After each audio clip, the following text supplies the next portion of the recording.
Assalamualaikum warahmatullahi wabarakatuh.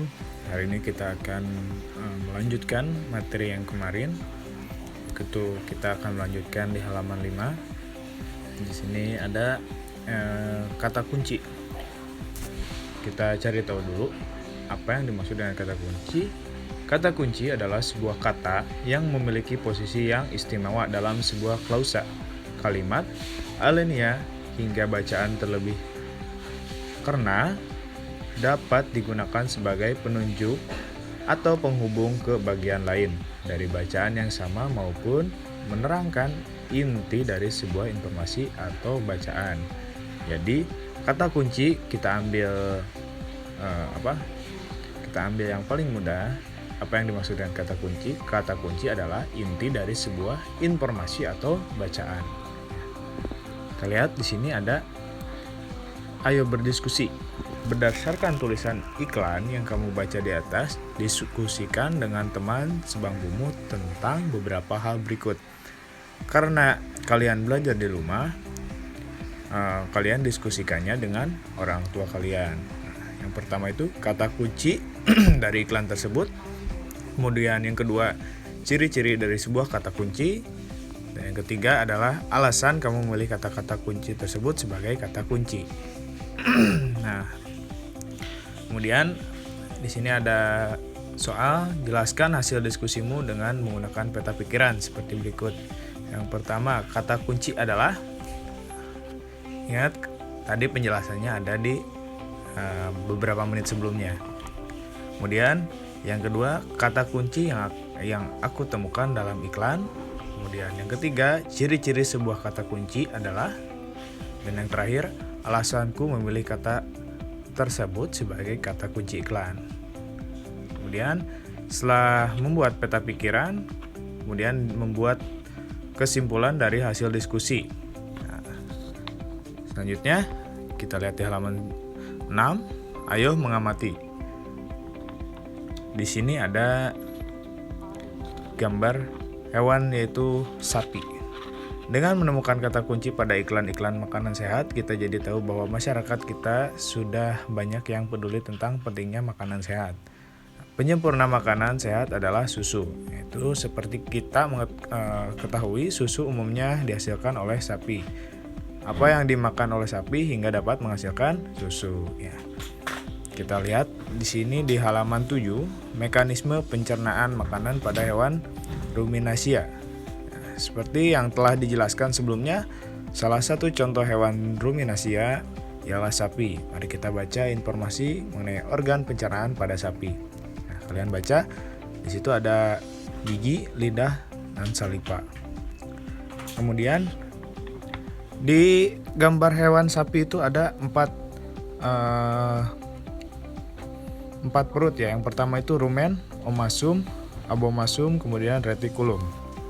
Rumen atau bisa disebut juga dengan perut besar. Nah, di sini rumen tempat terjadinya pencernaan dengan bantuan mikroba, dalam kurung bakteri. Mikroba itu sama dengan bakteri ya.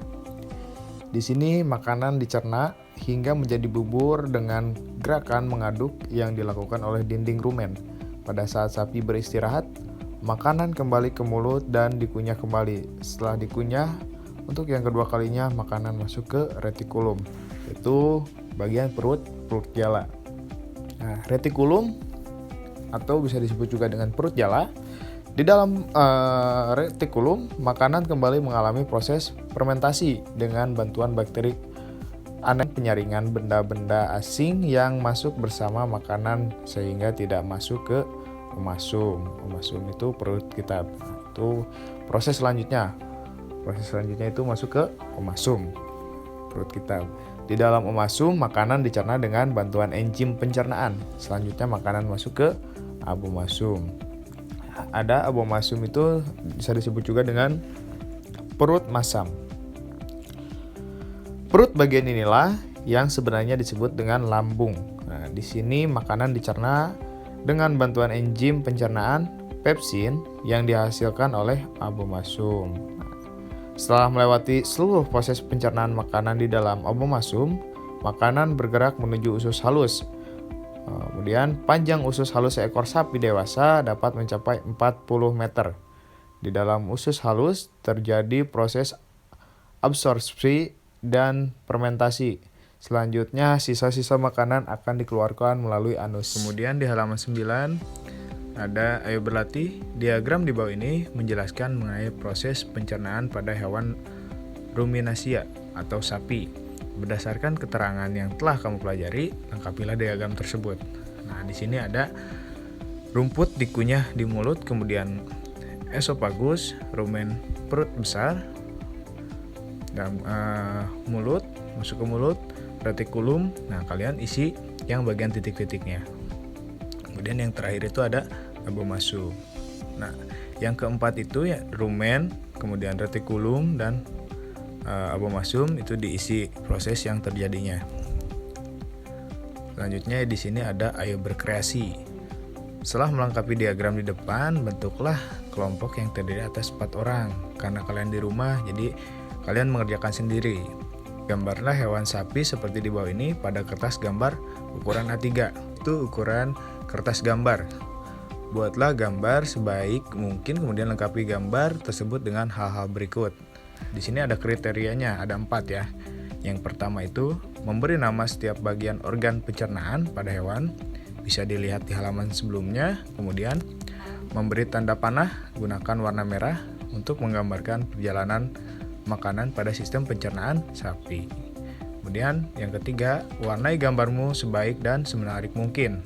Yang terakhir, jangan lupa untuk menuliskan nama anggota kelompokmu pada bagian kiri bawah kertas gambar.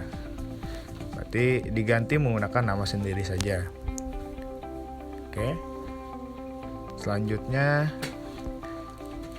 kita akan belajar di pembelajaran 2. Sampai jumpa di minggu depan. Assalamualaikum warahmatullahi wabarakatuh.